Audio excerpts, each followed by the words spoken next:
Well, this crowd was certainly up all night, weren't they? And I'm not talking about that block of USA Network programming from back in the day. If you're like me, and I know I am, boy, that was certainly an interesting time for television. I'm John Reckman with my review of AEW Dynamite from Pittsburgh, Pennsylvania. And CM Punk got a huge amount of throbbing adulation from the Peterson Event Center as he made his entrance to take on the natural Dustin Rhodes, who's been wrestling for 33 years. He's 53 years old. He's on one last ride. He still moves incredibly well, but I think this is probably going to be his last year. But it's Dustin Rhodes versus CM Punk to open the show, and a wrestling match broke out. It's funny that pretty much 90% of what CM Punk has done since arriving in AEW has made sense and been about pro wrestling and been good to great to fucking incredible because he gets it. I've never been, one to put CM Punk. Okay, I'll stop doing that on my Mount Rushmore, but obviously I do respect the guy. He made the most of any opportunities he had in WWE and carved out a hell of a path to get to WWE, wrestling IWA, Mid-South, Ring of Honor, and just being great at pro wrestling. And he's also great on the mic. And also he wants Adam Hangman Page's title. So he was going to wrestle Dustin Rhodes here. A bit of a dream match. And, maybe a dream match only a select number of fans. But still, it was cool to see. And this wasn't as good as Punk versus Dax, but it was still really good. Dustin, even though he is still in incredible shape, has transformed his body, has rehabbed his body, and his life in general because he had a lot of issues that he has overcome, and that's tough to do, regardless of who you are. And if you overcome those issues, credit to you. You are very, very tough for doing so.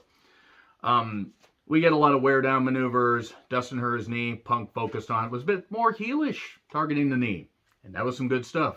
I think we're going to get a bit more of a heel Punk as he takes on Adam Hangman Page at Double or Nothing. If they don't do it at Double or Nothing, I don't know what they're doing. I know what they're not doing. They're not being smart and making people pay to watch that. So we get a post spot, and Dustin focuses on the shoulder. We get a code red, a snap slam. We get a figure four by Punk. And JR says at one point, isn't it weird to say the pro wrestling fans today still love pro wrestling? Yes, it is, considering that's the thing about AEW shows that frustrates me. They can put on some incredible pro wrestling. WWE can put on some incredible pro wrestling. New Japan can put on some incredible pro wrestling. Some of the stuff I've seen in Impact that doesn't involve Moose, the woman beater, can actually have some, can be pretty good. But then there's just enough goofiness that brings it down, especially on shows like NXT 2.0. This isn't a WWE versus AEW thing. This is pro wrestling versus entertainment, and you need entertainment. But you need to actually make it entertaining and not make it bullshit. This was great pro wrestling. We get a crossroads and then a pile driver by Dustin for 2. The GTS gets countered, but Punk gets a roll up. 1, 2, 3. Show respect afterwards. That was very nice. You could tell it meant a lot to both men. And I think that this will probably be the last major high profile match that Dustin has, since he's splitting his time between being a coach backstage and also running his own wrestling school.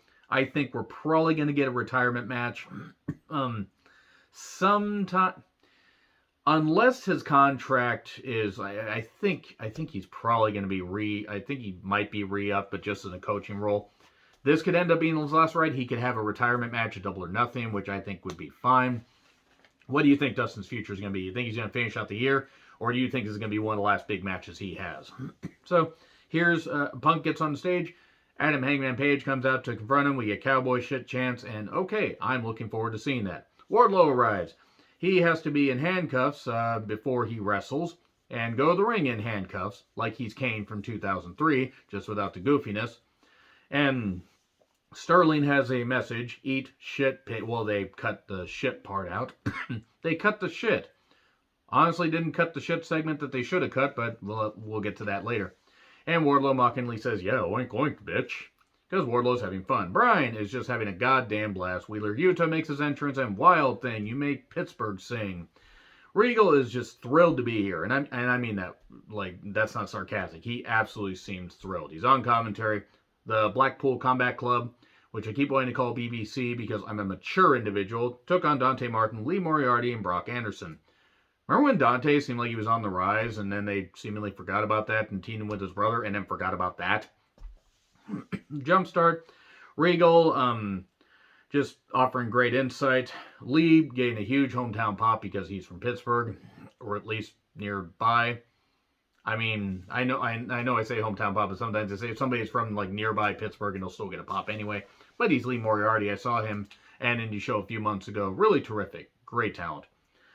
And we had Triple Deem in a paradigm shift on Dante 1, 2, 3. It was effective enough. Sure, there weren't a lot of tags, or especially at the end, there didn't need to be, but whatever. So, we get the Cutler cam with the Bucks, Cole, and Rim Dragon. They're the undisputed elite. Oh boy, they're back together or not, I don't really care. They're going to have a 10-man open challenge next week that gets answered in a little graphic display later. So package on Joe and Lethal. Bless Joe for trying. Dutt is really trying to sell this, and Lethal, Joe versus Lethal should be good. Giant Silva Jr., this isn't going to work. This is going to flame out quicker than Giant Gonzalez. I'm not saying he's not an athlete. You can be an athlete, and guess what? You can still not be very good when you're a giant in wrestling. Shivani on the stage. Here's Tony Khan Abrams. My God, he is hyped up on something. So, the announcement comes from the president of New Japan, who comes out and Cole interrupts and says, I will make the announcement. This is probably due to the fact that I don't really know how good the English of the president of New Japan is, whose name escapes me. I apologize. But it's going to be Forbidden Door at the United Center in Chicago. AEW versus New Japan. June 26th on pay-per-view. Okay. I mean, I hope it goes better than the Noah versus New Japan show, which I saw some of, and I was like, it was fine.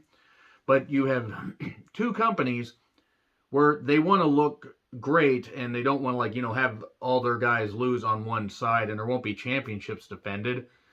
Unless you're going to have a cross-promotion thing and you're going to have titles defended, after the G1 and stuff like that. Because this takes place the 26th. The G1 starts early July? Or is it mid-July? I think it's mid-July. I'm trying to remember. I can't remember if it's the 11th of July or the 16th.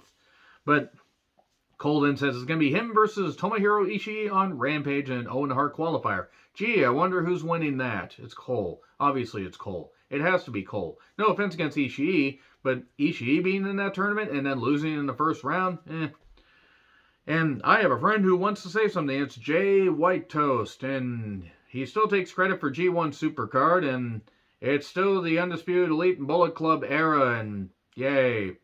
Great, I have to see more Jay White. I'm not a fan of Jay White, if you can't tell. It's not that I don't respect him as a great athlete. And I saw him at a New Japan Strong taping back in Seattle. Back in January, that is. And he can work, but I find him boring. I just do. That's just whatever.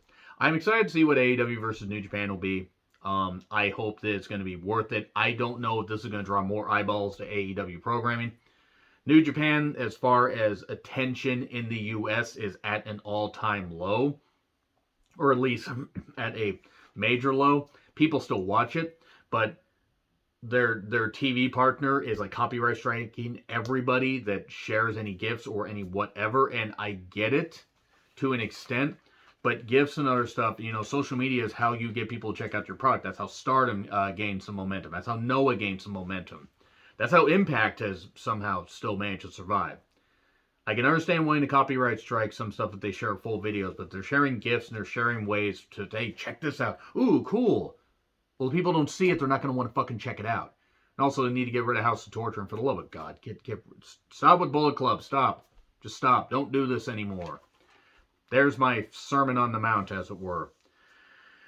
Though I am excited for the pay-per-view, and I will be buying it. So, oh boy, here we go. Jade Berg, Red Velvet, and Kira Hogan. Why are they together again?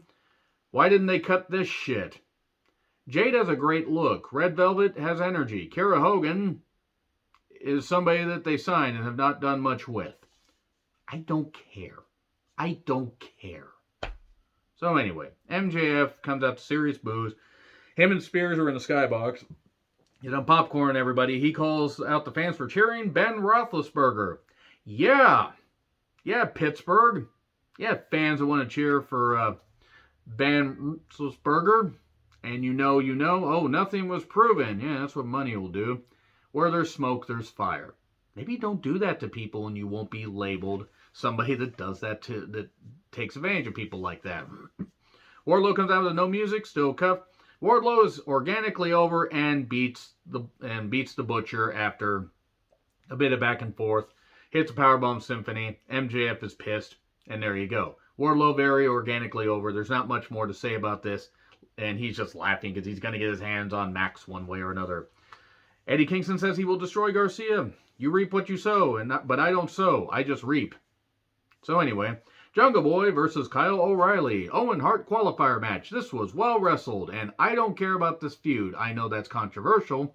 But Jungle Boy can work. Kyle O'Reilly can work.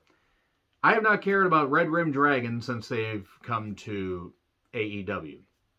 Because they were split up in NXT. Which is fine because the Undisputed Era had done everything they could. And now they're just reforming them. And I get that it's a different company, but there are fans that watch both companies. Believe it or not, like WCW, WWE, there were fans that watch both companies. There were fans that watch all three. WWE, WCW, ECW.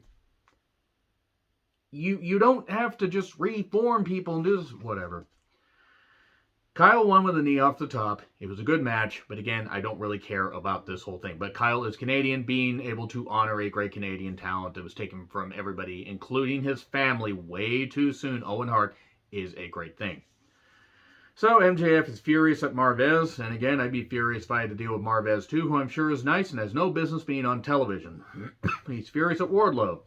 He refers to himself as a snake, sneaky snack. It's Jake Roberts. Hand him a payoff back before the match was going on. Used to be dangerous, but Jake seems clean, and I'm glad he is. But God forbid Jake meandered and rambled, and Archer basically had to stop Jake from rambling and say everybody dies. And then finally the Dynamite debut where they said, Hook!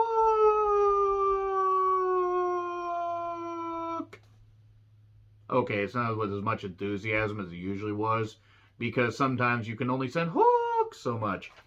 So the crowd loved him. He beat Anthony Henry pretty quickly, but Danhausen showed up because we will not give up on this feud that I'm not sure that many people want. He couldn't curse him, and in the Red Room for the win. Hook is having none of this, and Danhausen challenges him to a match. Okay. I don't know why, but whatever.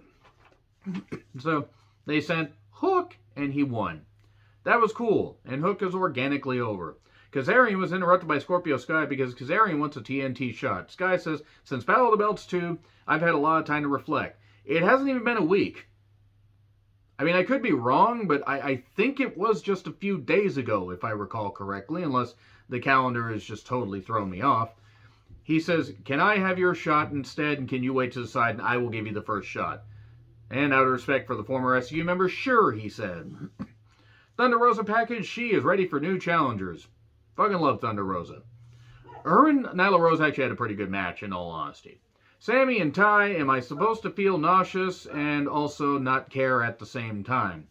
I know that's the point, but I don't care. Sammy, he's impossible to deal with.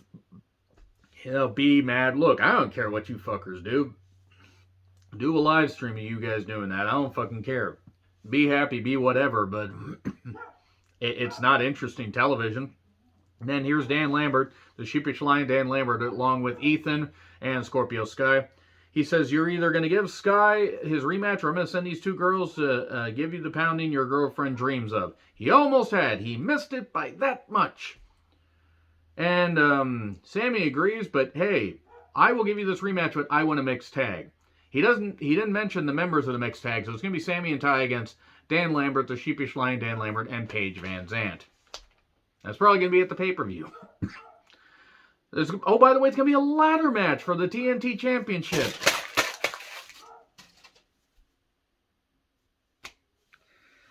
Stop with the ladder matches and all the weapons and all the shit. Reel it back, Tony. Seriously. You can't overdo this shit.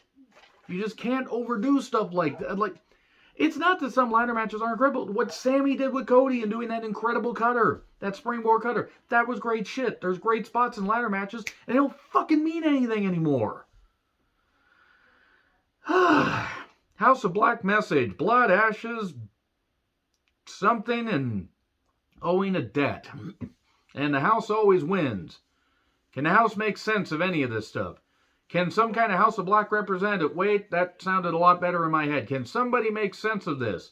And why I should care? Daniel Kamela versus Britt Baker. Owen Hart qualifier. Great. The former Vanessa Bourne, who's gotten some, that was her name, by the way, just in case anybody's wondering. She, has had some appearances on Dark. Got a win on Dark recently. I did check that out. That was very good. I'm not reviewing Dark and Dark Elevation anymore because I simply don't have time. And also, I'm way burned out, and the reviews didn't really add anything to the channel. But that being said, you guys should check it out and at least, see the occasional good match. And good on Danielle. I've been impressed with her since she was in WWE. I'm not saying she's the most incredible worker in the world, but she's got style. She's got a certain attitude about her, and she's improved in the ring. She didn't get to do much besides show some attitude and kind of, go like this and everything, because Britt was going to be over because it's Pittsburgh, as it were. She came out with a couple Steelers, Pittsburgh Steelers. I don't know their names. I don't really care. But I hope Danielle gets signed, or at least gets utilized enough where maybe she could get signed, because they need to sign some more women. Cut a few guys and sign a few women. Don't make it 50-50, but just make it to where your women's division has a little more depth. And here's an idea. Maybe feature more than just one women's match on a show. They had 7 matches on this show, and they had 1 women's match. I'm not saying cut, just do something. Have a couple women's matches on Rampage at the very least. So anyway, Britt does end up getting the victory, and then she cuts a promo calling out Tony, saying, if you thought cake in your face, or if you thought a pie in your face was bad, we'll do Jamie will do something that'll make you want to leave this company too. Ooh. To be fair, I don't blame Tony Storm for wanting to leave because that pie in the face thing was dumb. And then she calls out Jade's group and mainly Red Velvet, and oh boy, great. Britt trying to get a good match out of Jade. That's going to be a Herculean effort. Video package on Sheena and Deeb. It's going to be a Philly street fight. Oh boy, weapons. God, they haven't done that before. Cole versus Ishii on Rampage. Shivani interviews Lee and Swerve. Also Jamie, Tony, and Britt. Hopefully not at the same time. That will get messy. Eddie versus Garcia. Every member banned from ringside. The audience banned from ringside. It's going to be very hard to get a crowd reaction. I kid. Archer versus Serpentico. That match should already have been over before the bell rang. And Jade versus Shafir. Do not have that end the show. Have Cole versus Ishii end the show. Though they will probably have... Or just have Eddie. Do not have Jade versus Shafir end that show, because Shafir can't really do anything, and Jade can't really do anything. And, besides Jade having a great look, that's it. So, Dynamite, SD versus Sheeta, Philly Street Fight, Archer versus Wardlow, Dax versus Cashin, Owen the Hart qualifier. Ooh, Owen the Hart qualifier. I apologize, Owen Hart qualifier. Yay! FTR explodes for one night. Gross. Scorpio versus Sammy in a ladder match, and the Undisputed Elite versus Dante Martin, Varsity Blondes, Lee Johnson, and Brock Anderson. Andrade versus Darby, coffin match, no DQ. The AFO instantly attacked. Sting shows up. Andrade hurt his hand, by the way, picking up the lid. We find out why later. It's a coffin match. You got to put somebody in a coffin and win. Sting then shows up in the Sting mask. Woo! He's doing this and putting up the sign and everything, and then takes off the mask and beats up everybody. For he is Sting-vincible and can't sell despite having a bad neck and spinal stenosis. He dies on everybody, including Darby. He no-sells a chair before that. Oh, the inside of the lid has tacks. Enough with the fucking thumbtacks. Enough. I enjoyed this show. Enough with the fucking thumbtacks. Enough with the goddamn ladder match stipulations. Enough with shooting this stuff to the point where the weapons mean nothing. This match was a mess. I didn't expect it to exactly be like a great wrestling match, and the whole finish was going to be Andrade being put in the goddamn coffin, which he was. G.I. Jose comes down and rips off his shirt for whatever reason, and then gets put on the lid, and then Darby puts the lid on Andrade and wins, and then the Hardys come out and do the delete thing, and Jeff seemingly hurt his arm doing the delete thing. If you're hurting your arm doing that, maybe just stop. Don't do this anymore. Anyway, agree, disagree, what I said, like, share, subscribe, Twitter handle in the description. I'm John Ritlin. I'll see you soon.